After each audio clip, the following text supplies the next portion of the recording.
Is the Miami short-term rental market still worth investing in, or has the golden era already passed? With changes in Airbnb regulations, rising maintenance fees, and more competition than ever, you might be wondering if it still makes sense to buy a property for short rental income. The truth? It depends. And in today's video, I'm breaking down everything you need to know before making your next investment move in Miami. I'm Bill Brothers, a real estate advisor here in Miami. I've helped dozens of buyers secure profitable short-term rentals in the right buildings, and just as importantly, helped others avoid costly mistakes. Now in this video, I'll walk you through the current short-term rental laws in Miami, the real numbers, and how much you can actually make, the top condo buildings still worth buying into, and the pros and cons of the short-term rental market in 2026. And I'll also give you my personal advice if you're thinking of jumping in. Now let's get started. Number one, what are the rules in 2026? Miami is a patchwork of cities. City of Miami, Miami Beach, North Miami, etc. And each one has different short-term rental regulations. You have legal short-term rental zones that are in downtown Miami, Edgewater in some buildings, North Miami Beach, and you have certain pockets of Brickell, plus you have the Miami World Center area. Now, where are your restricted zones? Most of Brickell, Coconut Grove and single-family homes, Coral Gables, and in some South Beach residential areas. If you buy a unit not zoned or approved for short-term rentals, you risk fines, complaints, or being shut down. So here's a pro tip for you. Look for buildings that have specific hotel license or zone T6, 36, or T6, 48, which allow transient rentals. Number two, what's the profit potential? Now let's break it down. Say you buy a one-bed unit for $700,000 in a legal short-term rental building. Now what does the math look like? Now here's your income potential. Your nightly rate is going to be between $250 and $400 depending on the season. Your occupancy is 65 to 80% on average, and your gross monthly income is going to be about $5,000 to $9,000 with an annual gross of $60,000 to $108,000. So what are your expenses? You have HOAs that run between $800 and $1,500 a month.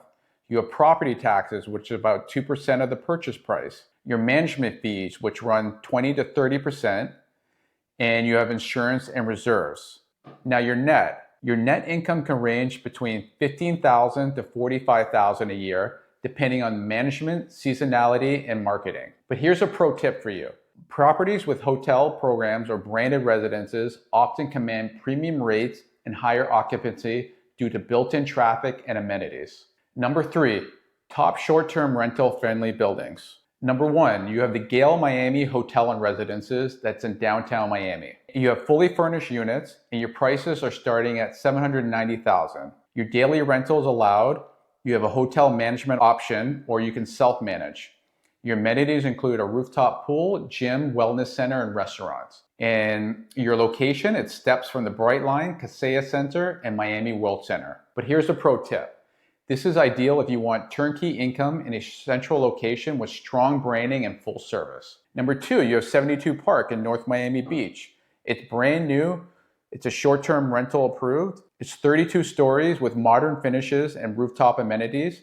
It's near the beach in North Beach Oceanside Park, and it's a lower entry point than Brickell or downtown. But here's a pro tip for you.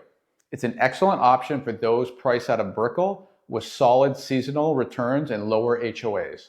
And number three, you have 14 Rock, which is located in the Edgewater World Center area. These are fully furnished residences. It's short-term rental approved with hotel license. You're gonna have a rooftop pool, co-working, social club vibe, and it's close to the art district and museums. And it's currently under pre-construction right now. But here's a pro tip.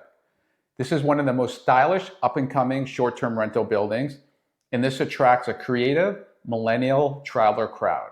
And number four, you have the Crosby at Miami World Center. Located in the heart of the action, your units come furnished, there's no rental restrictions, you have a rooftop pool, pickleball, spa, and social club, and you're surrounded by the Brightline, Bayside, and Kaseya Center. But here's a pro tip for you. It's ideal for those looking for year-round high occupancy thanks to events, tourism, and the Brightline access. And number five, you have the Club at Brickell Bay, which is in Brickell. This is one of the few Brickell condos that legally allow short-term rentals. It's an older building, but it's well managed. Plus you have a strong ROI due to location and low purchase prices. You have lower HOAs compared to newer towers. But here's a pro tip. This is great for entry-level investors wanting to own in Brickell without breaking the bank. And number 4, the pros and cons of Miami short-term rentals in 2026. Now here are some of the pros. You have high-end tourism year-round. You have international traffic with events, cruise port, and business. You have no state income taxes. Airbnb often outperform long-term rentals. And newer short-term legal buildings entering the market. Now what are some of the cons? You have rising HOAs. You have insurance costs. Management headaches if you can self-manage. You have seasonal dips. Summer can always be slow. And then plus you have zoning changes. And you always need to date it on this. So here's a pro tip. Partner with an experienced agent who knows which buildings have long-term, short-term rental viability and won't change rules next year. 5, is now still a good time to invest? Despite rising costs, Miami remains one of the strongest short-term rental markets in the US. Now here's why. International buyers still flood the city. Plus you have events like Art Basel, F1, Ultra, and the boat show that drive bookings. Inventory is limited in short-term rental legal buildings. Plus you have buyers from California, New York City, and Europe that are now competing for these units.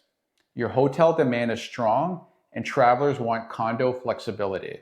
So here's what I'm seeing in 2026. Buyers who lock in now in the right buildings are setting themselves up for major returns in the next 5 to 10 years, especially with rising construction costs and inflation. So, is buying a short-term rental in Miami still a good investment? Absolutely, if you know where to buy and how to manage it. If you want help finding the right short-term rental friendly building or want me to run the numbers with you, just reach out.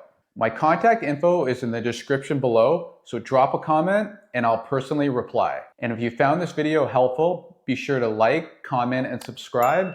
And I got more short-term rental breakdowns, neighborhood tours, and investor tips coming soon. Thanks for watching. I'm Bill Brothers, and I'll see you in the next one.